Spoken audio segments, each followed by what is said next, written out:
Welcome students. आज हम पढ़ने जा रहे हैं ईथर्स के बारे में। ठीक है, इसकी केमिकल प्रॉपर्टीज़ और प्रिपरेशंस।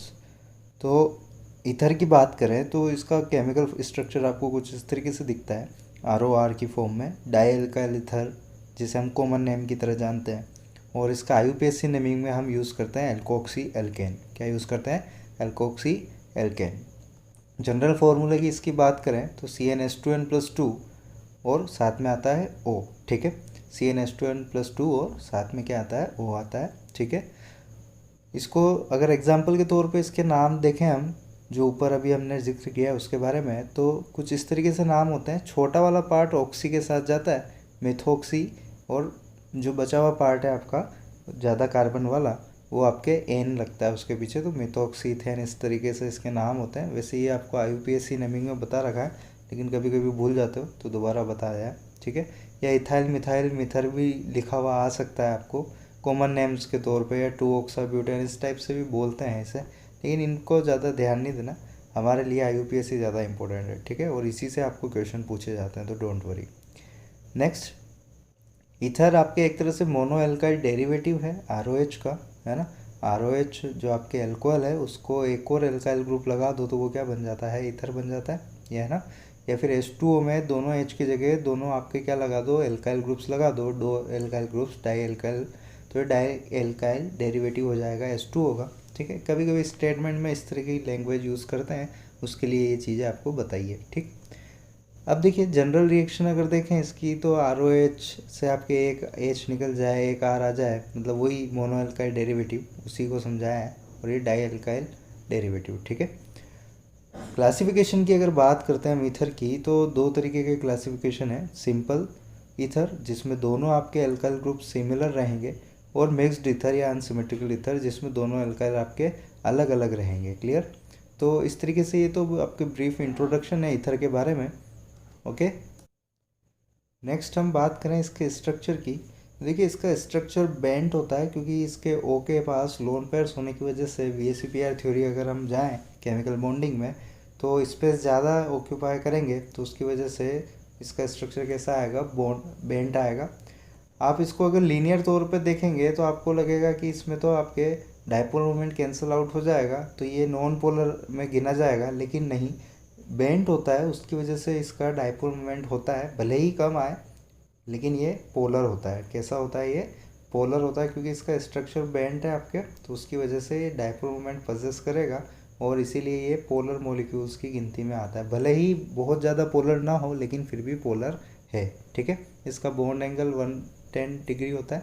ओके, जो कि आपके वाटर से ज़्यादा है, क्योंकि एल्काइल ग्रुप्स आपके बड़े होते हैं इसमें। वाटर में आपके दोनों साइड HH होते हैं, तो उसमें इतना रिपल्शन नहीं होता जितना RR में होगा, तो उसकी वजह से थोड़ा सा 5 डिग्री का डिफरेंस है। ओके, तो ये तो बेसिक सी इन्फॉर्मेशन है। बात करते हैं इसकी प्रिपरेशंस की।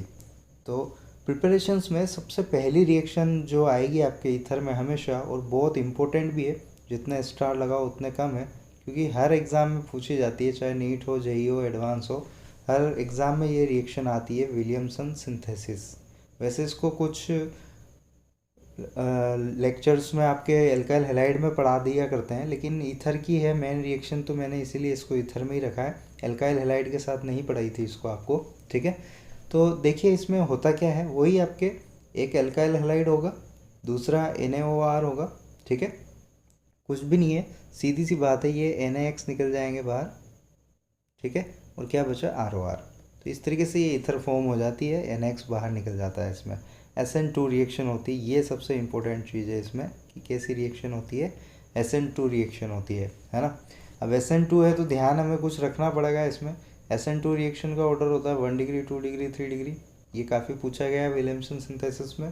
ठीक है, दूसरी चीज़, छोटा आपका न्यूक्लियोफाइल बड़े न्यूक्लियोफाइल पर अटैक नहीं करेगा, वही ब्रूसली और चूसली वाला, या अदनान समी और चूसली वाला कॉन्सेप्ट लगेगा इसके अंदर, तो ध्यान रखिएगा ये बातें। ठीक है, तो सिमिलर है अगर तो कोई दिक्कत नहीं है। एक आपके RX हो गया, ये आपके NaOR टाइप का हो गया। ठीक है, तो Na और I को तो बाहर निकाल दो, बाकी को एज इट इज़ जोड़ दो आप, तो ये जो ETO था ये CH3 के साथ जुड़ जाएगा। ओके, ये तो एक बेसिक रिएक्शन है, जनरल रिएक्शन के तौर पे अगर हम इसको समझते हैं तो। लेकिन इसकी रियल में रिएक्शन कैसी होती है देखते हैं इसका मैकेनिज़्म। तो सबसे पहले ये जो ETO माइनस होता है ये आपके ब्रेक हो जाएगा आयंस में इसके, ओके। और फिर ये जो आपके है ETO माइनस या जो भी यहाँ पे RO माइनस हो, ठीक है, ये एज ए न्यूक्लियोफाइल अटैक करेगा बैक साइड से और फिर आपके इसको बाहर निकाल देगा लिविंग ग्रुप को, I को, ठीक है। इसके साथ जो I लगा हुआ था ये आपके RI वाला, ओके। तो इस तरीके से ये रिएक्शन, ये जो स्टेप होती है आपकी RDS स्टेप होती है, स्लो वाली स्टेप हमेशा वैसी होती है, RDS स्टेप होती है, रेट डिटरमाइनिंग स्टेप होती है, जिस वक्त न्यूक्लियोफाइल अटैक करके लिविंग ग्रुप को बाहर निकाल रहा होता है, ठीक है। और फिर आपके प्रोडक्ट बन जाता है फाइनली ईथर वाला प्रोडक्ट, ठीक है। और ये बाहर I माइनस जो बना इस Na प्लस के साथ मिलकर क्या बना देगा, NaI बना। तो ये तो सिंपल सी SN2 रिएक्शन मैकेनिज्म है इसका विलियमसन सिंथेसिस के बारे में। इसके कुछ एग्जांपल्स अगर हम बात करें, ऊपर वाले को थोड़ी देर में देखेंगे, पहले इसकी बात करते हैं। तो देखिए यहाँ से Na प्लस को अलग कर दो तो O माइनस है, तो ये O माइनस अटैक कर देगा इस जगह पे और Cl को बाहर निकाल देगा। तो फाइनली ये ET को यहाँ जोड़ लेगा अपने साथ और ईथर बना देगा, ठीक है। अब बात करें ऊपर वाले एग्जाम्पल की, तो ऊपर में आपके न्यूक्लियोफाइल जो है वो ये वाला है, ठीक है, छोटा वाला है, और आपको इसको अटैक करवाना है 3 डिग्री ग्रुप पे। तो छोटा वाला आपके अदनान समी पे अटैक नहीं कर पाएगा, तो बजाय ये इस तरीके से सब्स्टिट्यूशन करने के क्या प्रीफर कर जाएगा, एलिमिनेशन प्रीफर कर जाएगा, E2 रिएक्शन फॉलो कर जाएगा ये, ठीक है। तो ध्यान रखिएगा ये चीज़, tertiary prefers always elimination and primary prefers always substitution, वो वाली कंडीशन आ जाएगी यहाँ पर। तो एल्किन फॉर्म हो जाएगा बजाय ईथर फॉर्म होने के। तो ध्यान रखिएगा विलियमसन सिंथेसिस में आपको छोटे वाले न्यूक्लियोफाइल को बड़े वाले पर अटैक नहीं करवाना होता है, ओके। अब बात करें इसकी, तो इस वाले एग्जांपल में कोई रिएक्शन क्यों नहीं हो रही है, ये आप सभी सोच रहे होंगे। देखिए सीधी सी बात है, अगेन ये न्यूक्लियोफाइल बनेगा। अब इसको देखिए अटैक करने कहाँ आना पड़ेगा, इस जगह पे डबल बॉन्ड के यहाँ पर, ठीक है। ये कैसी पोजीशन होती है आपके, विनाइलिक पोजीशन होती है ना। विनाइलिक फिनाइलिक पे SN2 रिएक्शन नहीं होती है ना। विनाइलिक हो चाहे आपके फिनाइलिक पोजीशन हो, यहाँ पर SN2 रिएक्शन नहीं होती है, ठीक है। कहाँ होती है, एलाइलिक पे होती है, ठीक है। अगर यहाँ पर एक कार्बन और होता, ये अगर कार्बन होता आपका और इस पर Cl लगा हुआ होता तो आसानी से यहाँ अटैक कर जाता और उसको बाहर निकाल देता, वो तो बेस्ट कंडीशन होती, ठीक है। तो एलाइलिक और बेंजाइलिक पे SN2 हो जाती है, तो उसकी वजह से यहाँ पर रिएक्शन नहीं होगी, क्योंकि ये विनाइलिक पोजीशन है, इसको डबल बॉन्ड कैरेक्टर भी बोलते हैं, ठीक है।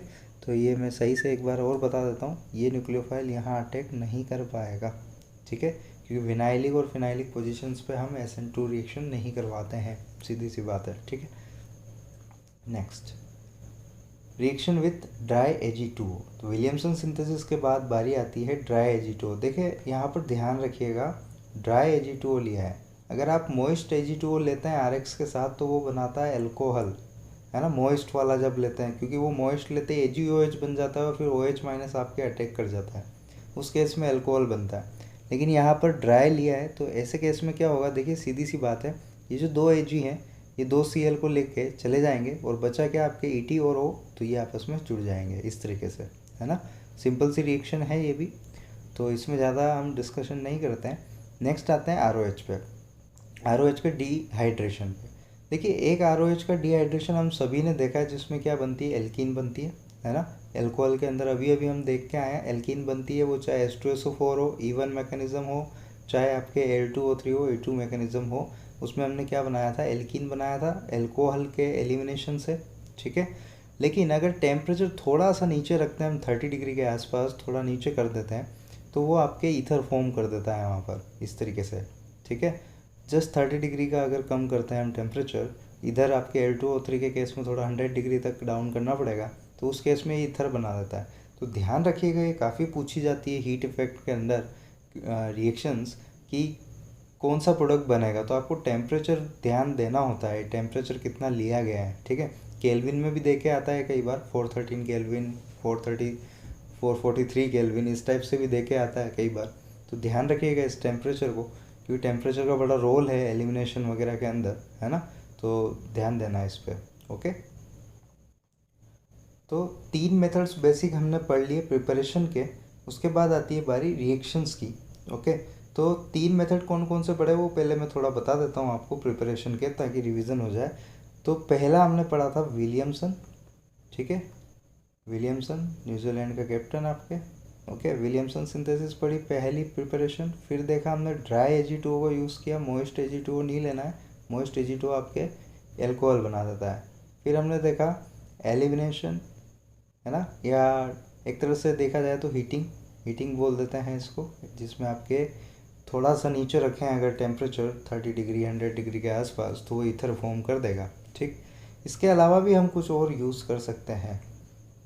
वो क्या है, वो कुछ इस तरीके से है बात कि जो हमने OMDM रिएक्शन देखी थी उसका जो रिएजेंट था HgOAc2, और उसके साथ जो हम यहाँ पर लेते थे H2O, उसकी जगह अगर हम ले लें ROH, ठीक है, तो यहाँ पर ये OR आके अटैच हो जाएगा, तो उस केस में भी ये आपके बन जाएगा। और फिर DM करने के लिए क्या लेते थे हम, NaBH4, ठीक है, डीमर्क्यूरेशन करने के लिए। तो H2O अगर लोगे तो एल्कोहल बन जाएगा, ROH लोगे तो NaBH4 बन जाएगा। ये जनरली दिखाई नहीं जाती रिएक्शन, लेकिन ये भी हो सकता है एक मेथड ईथर बनाने का, ठीक है। तो ये तो थी प्रिपरेशंस। हम बात करते हैं रिएक्शन की। तो इसका केमिकल नेचर जानना ज़रूरी है पहले रिएक्शन जानने के लिए। तो देखिए, ईथर के पास क्या होता है, आपके लोन पेयर्स होते हैं, है ना। तो लोन पेयर होने की वजह से एक तरह से ल्यूइस बेस की तरह वर्क कर सकते हैं, ओके। तो उसी वजह से ये आपके कोल्ड कंसनट्रेटेड एसिड जो होते हैं उनके साथ रिएक्शन करके कुछ इस तरीके का आयन फॉर्म करते हैं, जिसे हम कहते हैं ऑक्सोनियम आयन। क्या कहते हैं, ऑक्सोनियम आयन बोलते हैं। इस टाइप के जब आयन्स बनते हैं, यही जब आपके इस वाली रिएक्शन में Hg के ऊपर आयन बनता था तो उसको कहते हैं मर्क्यूरिनियम आयन, ठीक है।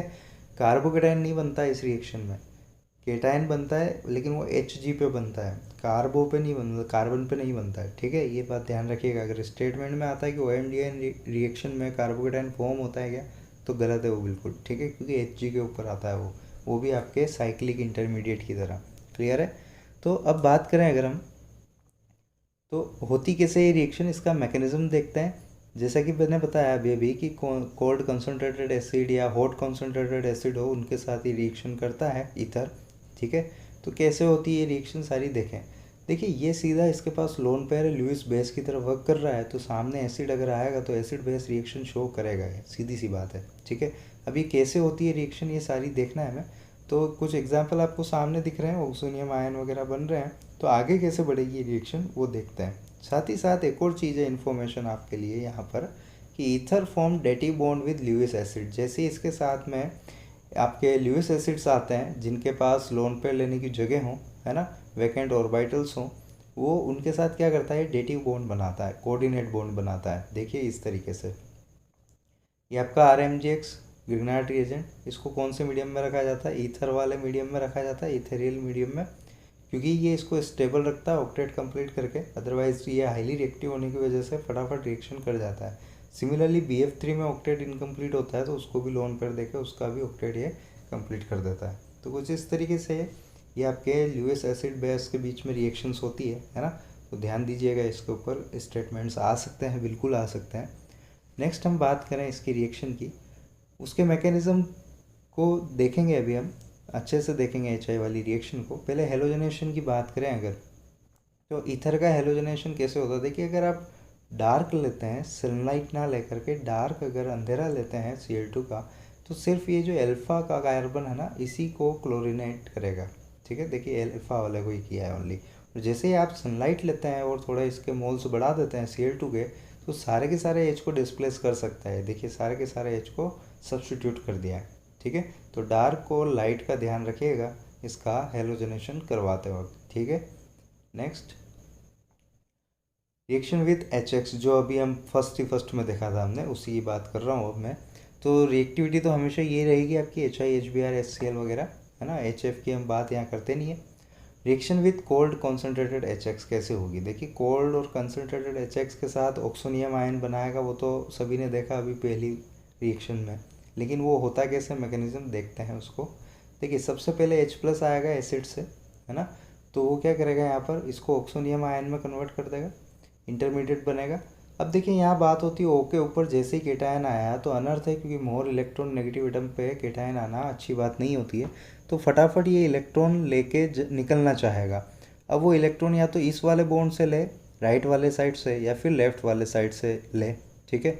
तो अगर लेफ़्ट वाले साइड से लेगा तो केटायन इसके ऊपर बनेगा, और अगर राइट वाले साइड से लिया तो केटायन इसके ऊपर बनेगा। तो हमें ये देखना होता है कि केटायन किसके ऊपर ज़्यादा स्टेबल है, इस वाले के ऊपर या इस वाले के ऊपर। सीधी सी बात है, लेफ्ट साइड वाले के ऊपर केटायन स्टेबल रहेगा क्योंकि ये 3 डिग्री है आपका, तो फटाफट इस बॉन्ड से इलेक्ट्रॉन लेके बाहर निकल जाएगा इस तरीके से। केटायन का बना इसके ऊपर, तो बच्चा I माइनस HI में से वो इसके ऊपर आके अटैक करके आपके कंपाउंड बना देगा। ठीक, ध्यान दीजिएगा इसमें, अगर आपके एक भी इधर सबस्ट्रेट, ठीक है, एक साइड भी अगर आपके 3 डिग्री है तो वो रिएक्शन कैसी होगी, SN1 मैकेनिज्म से होगी। और अगर दोनों ही 1 डिग्री हैं तो वो SN2 से होगी। और 2 डिग्री के केस में कैसे भी हो सकता है, कोई दिक्कत नहीं है। ठीक है, वो ऑप्शन आपको इसी तरीके से मिल जाएंगे। ओके, तो ये आपके ध्यान दीजिएगा, इसमें मैकेनिज़्म भी पूछा जाता है HIX के साथ जो रिएक्शन होती है। और वैसे एक जनरल देखा जाए, अगर ऑक्सोनियम आयन आपके मोर स्टेबल कार्बोकेटाइंस बना रहा है तो वो SN1 रिएक्शन फॉलो करेगा।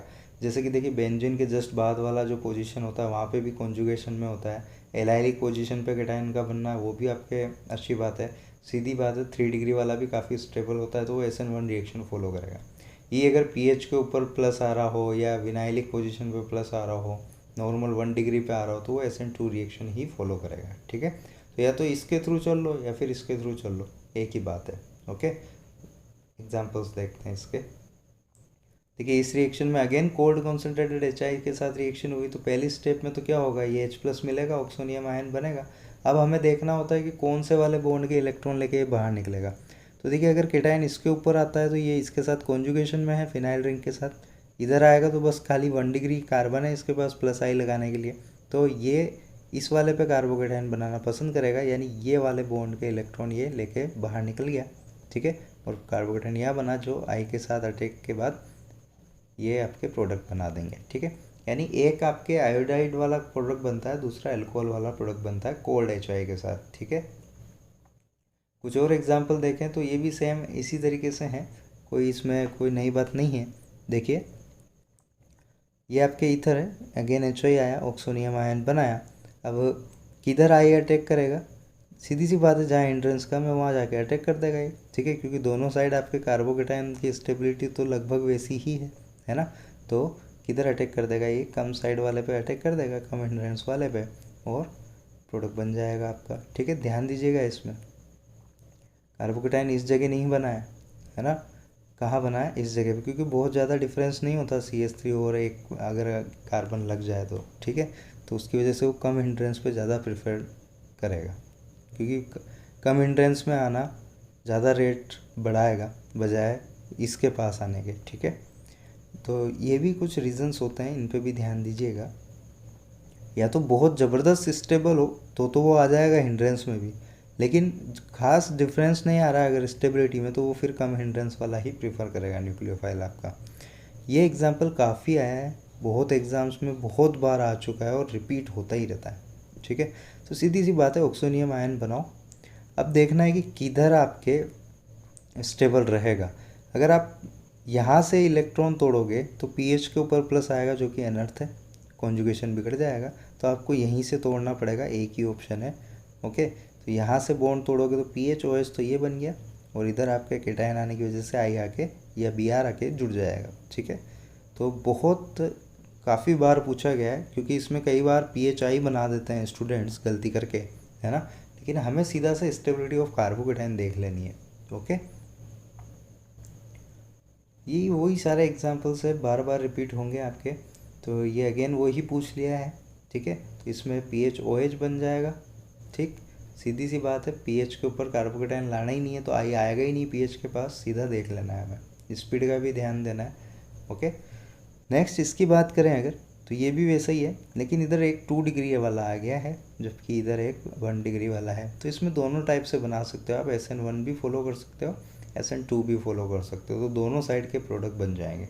एक बार I इसके पास चला जाएगा, एक बार I इसके पास चला जाएगा। ठीक है, अगर हम बात करें, अभी तक तो हम कोल्ड लेते हुए आए, अगर हॉट HI ले लें या फिर एक्सेस HI ले लें, या तो हॉट ले लें या फिर एक्सेस HI ले लें, तो क्या होता है, एक और बार HI आके रिएक्शन करेगा और एल्कोहल को भी हटा देगा, है ना, एक और बार HI आएगा और इस एल्कोहल को भी हटा के I लग जाएगा। नॉर्मल जो सब्स्टिट्यूशन रिएक्शन एल्काइल हैलाइड्स के अंदर पड़ी थी, यानी जो दोनों प्रोडक्ट बनेंगे वो आपके एल्काइल हैलाइड वाले बन जाएंगे। देखिए, हॉट कॉन्सेंट्रेटेड HX के साथ अगर रिएक्शन है, या फिर क्या कहें हम एक्सेस वाले HI HX HBr के साथ रिएक्शन है, तो देखिए दोनों प्रोडक्ट कैसे बने हैं, आपके एल्काइल हैलाइड ही बने हैं, क्योंकि जैसे ही वो एल्कोहल बनेगा तो उस केस में वो सब्स्टिट्यूट करके आपके आयोडाइड बना डालेगा। ठीक है, तो इस तरीके से ये रिएक्शंस होती है। क्लियर। नेक्स्ट बात करें, एपोक्साइड्स की बात करते हैं। ये भी एक तरह के ईथर ही हैं, आपके ऑक्सीरेन फैमिली होती है। आपको IUPAC में इसके दर्शन करवा चुका हूँ, है ना। तो इसमें भी आपके रिंग ओपनिंग वाली रिएक्शंस आती है। इसमें कौन सी रिएक्शंस आती है, रिंग ओपन होने वाली रिएक्शंस आती है। ठीक, तो देखें इसमें जब ग्रिग्नार्ड रिएजेंट या कोई और न्यूक्लियोफाइल आएगा, सीधी सी बात है, इसमें न्यूक्लियोफाइल कौन होता है, R-। ठीक है, और ये बहुत अच्छा बेस भी होता है देखा जाए तो। इसमें स्ट्रेन काफ़ी है, ज़्यादा बड़ी रिंग्स नहीं होनी चाहिए, छोटी छोटी रिंग 3 मेंबर वाली ही चलती है ज़्यादातर। तो क्या करेगा, ये स्ट्रेन दूर करने आएंगे भगवान। ठीक है, इस पर अटैक किया तो 4 बॉन्ड, ऑलरेडी 1 बॉन्ड तोड़ना पड़ेगा, तो ये वाला बॉन्ड टूट जाएगा। ठीक, अब ये बना O-, क्योंकि ये इसके इलेक्ट्रॉन लेके गया, इसने तो प्लस पे अटैक किया था, तो ऑब्वियस ये माइनस बनेगा, और इसको ये H मिलके, इससे H+ मिल करके क्या बना देगा, OH। तो इस तरीके से आपके पास एल्कोहल बन जाती है ना। इसकी भी बात करें तो इसमें अगेन यहाँ पर आपके एनायन आएगा, क्योंकि Mg+ में है, ये अटैक करेगा इधर। ठीक है, ये बॉन्ड तोड़ेगा, उधर अटैक करेगा तो ये वाला बॉन्ड तोड़ेगा। सिमेट्रिक है, कोई भी एक तोड़ दो, तो ये टूट गया, तो ये बना O-, को मिला H+, तो बन गया OH इस तरीके से। ठीक है, तो एक तरह से न्यूक्लियोफिलिक से भी देख सकते हो, ग्रिग्नार्ड रिएजेंट से भी देख सकते हो। तो ये न्यूक्लियोफाइल से देख लेते हैं, वही कोई भी न्यूक्लियोफाइल आएगा, अटैक करेगा, ये बॉन्ड तोड़ेगा, O- बनाएगा, जिसको H+ मिल के एल्कोहल बन जाएगा। ठीक है, कोई भी न्यूक्लियोफाइल हो सकता है, कैसा भी न्यूक्लियोफाइल हो सकता है। ये काफ़ी बड़ा ले लिया है न्यूक्लियोफाइल पूरा का पूरा, कि A+ अलग हो जाएगा, K+ अलग कर लो तो S- की तरफ से जाके अटैक होगा इस S की तरफ से। ठीक है, ये बॉन्ड तोड़ दो और OH बना दो। तो सिंपल सी रिंग ओपनिंग है, लेकिन इस सिंपल में भी ट्विस्ट आता है। कंपटीशन एग्ज़ाम्स के अंदर 2 मीडियम होते हैं, एसिडिक मीडियम में आप ओपन कर रहे हो या बेसिक मीडियम में, तो डिपेंड करता है फिर उसमें। तो सबसे पहले बात करते हैं हम एसिडिक कंडीशंस की रिंग ओपन करते वक्त। ठीक है, अगर एसिडिक कंडीशन है, एसिड दिया गया है आपको, तो आपके जो अटैक होता है न्यूक्लियोफाइल का, वो ज़्यादा सब्स्टिट्यूशन वाली साइड पे होता है। जैसे देखिए यहाँ पर अब सिमेट्रिक नहीं है, यहाँ पे एक ग्रुप ज़्यादा लगा हुआ है, देखिए आप ध्यान से देखिए, सिमेट्रिक नहीं है अब ये, एक ग्रुप इधर ज़्यादा लगा हुआ है। तो आपके न्यूक्लियोफाइल जो जाके ऐड हुआ है, देखिए ध्यान दीजिए किधर जाके ऐड हुआ है, मोस्ट सब्स्टिट्यूशन जहाँ है वहाँ पर। ठीक है, एट मोस्ट सब्स्टिट्यूशन कार्बन पे जाके बैक साइड अटैक करता है न्यूक्लियोफाइल एसिडिक कंडीशंस के अंदर। बेसिक कंडीशन में उल्टा होता है, लेस सब्स्टिट्यूशन वाली जगह पे जाके अटैक करता है। अब देखिए ये सब हो क्यों रहा है, इसकी मैकेनिज्म सीधी सी सामने दिख रही है। पहले एसिडिक कंडीशन है तो H+ आके ऑक्सोनियम आयन बना दिया। ठीक, अब सीधी सी बात है, ये कौन से वाले बॉन्ड को लेके जाता था, जिधर पीछे आपके कार्बोकेटन स्टेबल हो। कार्बोकेटन स्टेबल कहाँ होगा, जहाँ सब्स्टिट्यूशन ज़्यादा होगा। ठीक है, मोर ब्रांचिंग होगी जहाँ ज़्यादा, तो उसी वजह से कार्बोकेटाइन इस पोजीशन पे आएगा, तो न्यूक्लियोफाइल कहाँ आएगा, जहाँ कार्बोकेटाइन है। तो इस तरीके से न्यूक्लियोफाइल कहाँ आता है, जहाँ आपके ज़्यादा ब्रांचिंग हो, जहाँ मोस्ट सब्स्टिट्यूटेड कार्बन हो। ठीक है, एसिडिक कंडीशन में ये आप बादल बना के लिख लीजिएगा कि न्यूक्लियोफाइल कहाँ अटैक करेगा, मोस्ट सब्स्टिट्यूटेड कार्बन पे अटैक करेगा एसिडिक कंडीशन में। ठीक है, और देखिए आपके बैक साइड अटैक हुआ है तो इन्वर्जन भी है ना, बैक साइड अटैक हुआ है तो इन्वर्जन भी है, सीधा बात है। तो एक तरह से जो भी एल्कोहल बनेगा इसमें, वो आपके ट्रांस एल्कोहल बनेंगे। अगर ये आपके वेज पे है तो आने वाला किस पे आएगा, डैश पे आएगा। तो ट्रांस एल्कोहल्स बनाने हो तो एसिडिक कंडीशन का यूज़ किया जाता है इपोक्साइड में। ये अगेन वही एग्जांपल है आपके जिसमें बताया गया है क्लियरली कि ट्रांस एल्कोहल्स हैं। ठीक है, जिसमें ये न्यूक्लियोफाइल वाला OH आपके मोर सब्स्टिट्यूटेड फर्स्ट कार्बन पे आया है। क्लियर है, और ये वाला जो 2 वाला OH है, ये आपका ऑलरेडी जो था वेज पे वही है। आने वाला किधर से आया, बैक साइड से आया, डैश पे आया। ठीक है, तो यही वो स्टेप्स हैं, पहले प्रोटोनेशन होता है, ऑक्सोनियम आयन बनता है, फिर वो रिंग टूटती है, और फिर न्यूक्लियोफाइल आके कार्बोकेटाइन पे अटैक करके बैक साइड से प्रोडक्ट बना देता है। ठीक है, क्लियर एसिडिक मीडियम में रिंग ओपनिंग। नेक्स्ट बात करें, अच्छा, इसी में एक और चीज़ है, वाटर के अलावा भी आप दूसरे सॉल्वेंट्स भी ले सकते हो, जैसे ROH ले लिया, जैसे लाइक CH3OH ले लिया या और कुछ ले लिया, तो उसमें बस ये OR जाके अटैक कर देगा, सीधी सी बात है। ठीक है, OH की जगह क्या जाके अटैक कर देगा, पूरा OR कर देगा।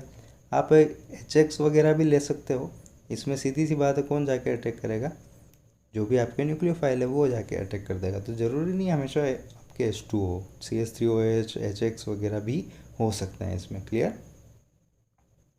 नेक्स्ट बात करें एक थोड़ी ध्यान रखने वाली, जहाँ एक्सीडेंट हो सकता है आपका, वो क्या है, बहुत स्ट्रॉन्ग बेस और एसिड अगर ले लेते हो आप गलती से, देखिए स्ट्रॉन्ग बेस और साथ में H+ ले लिया, ये RMGX को H+ दिखा दिया, ग्रिग्नार्ड रिएजेंट को H+ दिखा दिया आपने।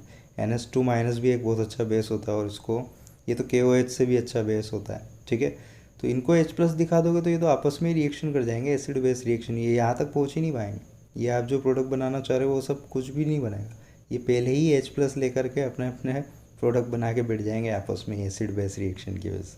ठीक है, क्योंकि acid base reaction fraction of second में ही कंप्लीट हो जाती है। तो ध्यान रखिएगा रिएजेंट लेने का भी। ठीक है, या ऐसे रिएजेंट कभी आ जाए तो प्रोडक्ट बनाने का ध्यान रखिएगा। क्लियर। चलिए नेक्स्ट देखते हैं बेसिक कंडीशन में। बेसिक कंडीशन में न्यूक्लियोफाइल वाला OH कहाँ आएगा, जहाँ पर लेस सब्स्टिट्यूशन हो। लेस सब्स्टिट्यूशन कहाँ है, सेकंड वाले कार्बन पे है, तो 2 वाले पे आएगा इस बार। ठीक है, 2 वाले पे आके अटैक करेगा और इसमें भी इन्वर्टेड प्रोडक्ट ही बनेगा। अब देखिए न्यूक्लियोफाइल भी अलग अलग तरीके के हो सकते हैं, OR- हो सकता है, ग्रिग्नार्ड रिएजेंट में R- हो सकता है। ठीक है, या ग्रिग्नार्ड रिएजेंट की तरह उसमें मैग्नीशियम की जगह अगर लिथियम है तो भी हो सकता है। LiLH4 भी आपके H- प्रोवाइड करवाता है, तो ये भी आके अटैक करके रिंग ओपन कर सकता है। ठीक है, दोनों मीडियम में हो सकते हैं, वो मीडियम के ऊपर डिपेंड है कि आपको मोर सब्स्टिट्यूटेड पे करवाना है अटैक या लेस सब्स्टिट्यूशन वाले पे करवाना है। ठीक है, इसमें कहाँ किया है, 2 वाले पे आके अटैक किया है, क्योंकि देखिए बेसिक कंडीशन है और सीधी बात है, वो उसको डायरेक्ट आना पड़ेगा इस बार वो ऑक्सोनियम आयन वगैरह नहीं बन रहे हैं, तो डायरेक्ट आएगा। तो डायरेक्ट तो कहाँ आता है, जहाँ भीड़ कम हो। ठीक है, ताकि आसानी से अंदर आके अटैक कर सके, और इस पोजीशन पे अटैक होगा तो बोन भी यहाँ से टूटेगा, तो OH कहाँ जाएगा, उसके पास वाले के पास चला जाएगा। ठीक है, ये देखिए सीधी सी मैकेनिज्म है, डायरेक्ट आया है अटैक करने और ये वाला बोन टूटा है। ठीक, तो ये डायरेक्ट आया तो बैक साइड से ही आता है हमेशा, तो इसलिए ये अगर वेज पे था तो ये किधर से आया, डैश पे आया। ओके, और फाइनली इसको H+ मिला और OH बना दिया। सिंपल सी मैकेनिज्म है ना। चलिए, तो ये थी हमारा ईथर की प्रिपरेशंस और रिएक्शन, बहुत ज़्यादा इसमें नहीं पूछा जाता, सिंपल सिंपल सी रिएक्शन है। ठीक है, तो इसमें मेजर जो रिएक्शन है वो भी मैं आपको बता देता हूँ। विलियमसन सिंथेसिस है इसकी प्रिपरेशन में। ठीक है, दूसरी रिएक्शन आती है HX OHI कोल्ड ईथर, वो भी कोल्ड वाली ज़्यादा पूछेंगे, क्योंकि इसी में आपके पता लगना ज़रूरी है कि किसके साथ आई जाएगा, किसके साथ OH जाएगा। ठीक है, और एक ये आपके इपोक्साइड में रिंग ओपनिंग वाली रिएक्शंस, ये आपके मेजर रिएक्शंस है ईथर की। बाकी सब इतनी नहीं पूछी जाती जितनी ये पूछी जाती है। क्लियर। तो ये था एल्कोहल एंड ईथर वाला चैप्टर आपके, काफ़ी आसान है, सब्स्टिट्यूशन और एलिमिनेशन रिएक्शन है। SN-TH रिएक्शन भी यही है, न्यूक्लियोफिलिक एडिशन रिएक्शंस भी यही है कार्बोनिल कंपाउंड में रिडक्शन वगैरह के दौरान। तो काफ़ी इसीलिए इम्पोर्टेंट हो जाता है ये चैप्टर आपको करना अच्छे से, क्योंकि आगे काफ़ी यूज़ आएगा। और जब सीरीज़ ऑफ रिएजेंट्स आते हैं तो ये जो एल्काइल हैलाइड एल्कोहल और ईथर वाला चैप्टर है, इनसे काफ़ी पूछे जाते हैं। ठीक है, तो अच्छे से पढ़िए, रिवीजन करिए। Thank you.